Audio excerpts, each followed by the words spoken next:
Who would win between Hu and Ha? The longest posed question among comic book readers and superhero movie fans in history. Who doesn't like geek fantasy booking their own hero versus hero or villain versus villain fights? And it just so happens that in this video, we'll be doing the latter. You're about to become whole again. Kang the Conqueror and the High Evolutionary are the two most recent dastardly supervillains featured in the MCU during Ant-Man and the Wasp: Quantumania and the Guardians of the Galaxy Volume 3 respectively, and both are incredibly powerful. Just like in the books, both tyrants rely on their superb intellect and advanced technology to dominate worlds and universes alike. But with that being said, I want to know who would win in a fight. Lace up your boots and tighten your gloves as I break down blow for blow who would win in a scrap between the High Evolutionary and Kang the Conqueror. Ding ding!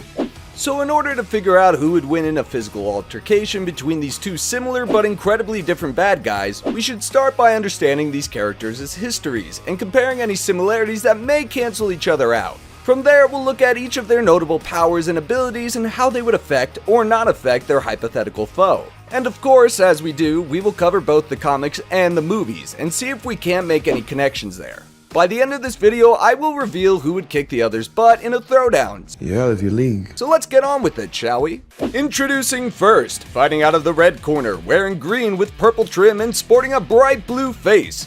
Hailing from the multiverse by way of Earth 6311, Nathaniel Kang the Conqueror Richard.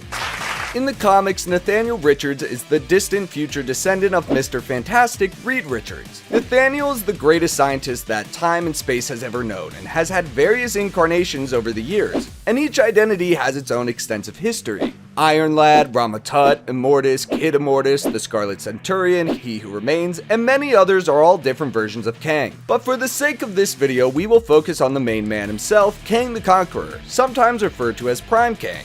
I am Kang! Now, Kang doesn't possess any innate superpowers. However, he is from the 31st century and is not only a superior level engineer, but also has access to advanced and sophisticated technology and weapons. In the MCU, Kang the Conqueror has been presented exactly the same as his comic book counterpart, at least from a superpower and technological standpoint. As seen in the third Ant-Man and the Wasp movie, Kang is Nathaniel Richards and has a bunch of variants and uses science and technology as weapons and yada yada, you get it. I'll get into the nitty-gritty details of said weaponry in just a moment, but for now, let's introduce our next combatant. And now, fighting out of the blue corner, draped in crimson with metallic trim, hailing from the Citadel of Science by way of Mount Wundagore, the High Evolutionary Herbert Wyndham. In the comics, Dr. Wyndham was a brilliant Oxford-educated scientist and philosopher with an obsession for understanding the complexities of evolution. Eventually, Herbert would create and consume a serum that transformed him into the High Evolutionary. The High Evolutionary continued to study and explore the universe in search of the cosmic secrets of genetics, and even created his own race called New Men. The High Evolutionary and his race of New Men would then uplift animals, giving them human-level intelligence, among many other things. The High Evolutionary eventually created a parallel world called Counter-Earth in an attempt to perfect a utopian paradise. Unlike the aforementioned Kang the Conqueror, however, High Evolutionary's story was altered quite a bit for the Marvel Cinematic Universe. Warning: Guardians of the Galaxy Volume 3 spoilers ahead. As revealed in Guardians 3, which I might add is a cinematic masterpiece, the High Evolutionary is a humanoid cyborg geneticist that has existed for hundreds of years, analyzing life across various galaxies. Seeing them all as flawed creatures, High Evolutionary created Orgocore as a front for his heinous and torturous experiments, and none of his creations satisfied him fully. What this version of the Evolutionary does have in common with his comic book counterpart is that he also created Counter-Earth and his perfect society. But as pointed out by the Guardians of the Galaxy in the film, the High Evo failed miserably.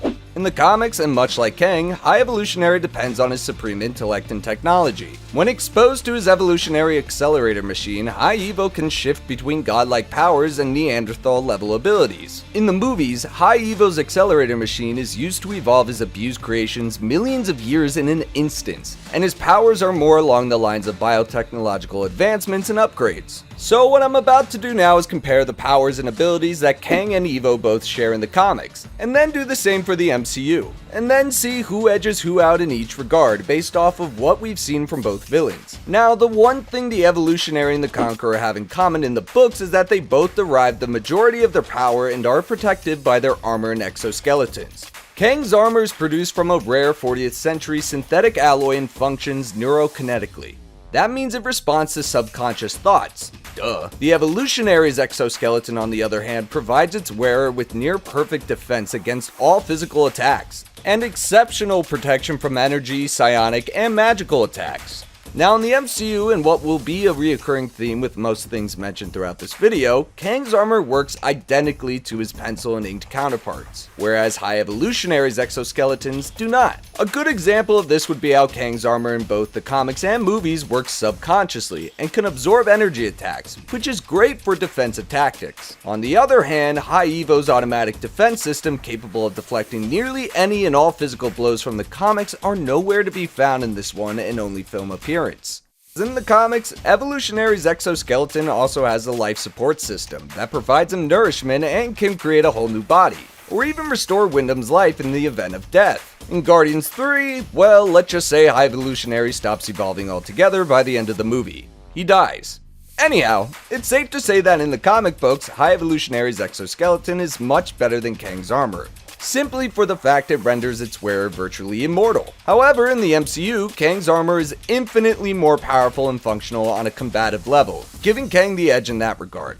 Moving along, both supervillains in the MCU and the books possess your typical list of enhanced physiological abilities. Superhuman strength, speed, reflexes, endurance, longevity, intelligence, and the ability to create force fields and concussive energy blasts are present in both Kang and the High Evo. Both men are capable of levitation or flying, or whatever you want to call it. That being said, both versions of Kang the Conqueror are far superior to both versions of High Evolutionary when it comes to marksmanship and hand-to-hand combat. For the most part, the High Evo would rely on the muscle and sheer numbers of his creations and henchmen, whereas Kang could probably wipe out a few waves of them on his own before needing to escape. So with that being said, when boiling it down to a straight up fistfight or shootout, Kang wins 10 out of 10 times in my opinion. But you thought you could win.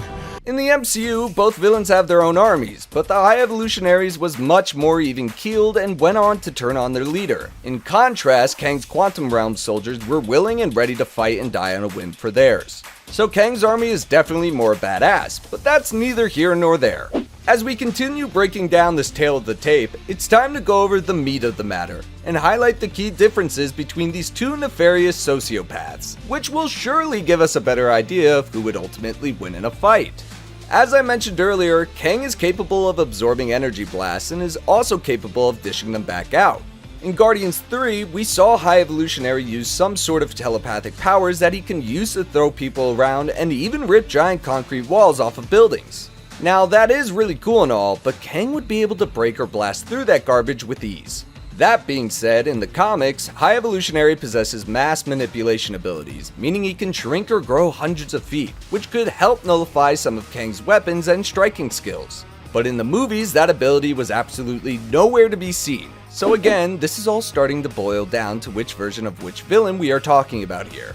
Now I know what you're thinking, couldn't Kang just travel around time over and over again until he figures out how to defeat the High Evolutionary?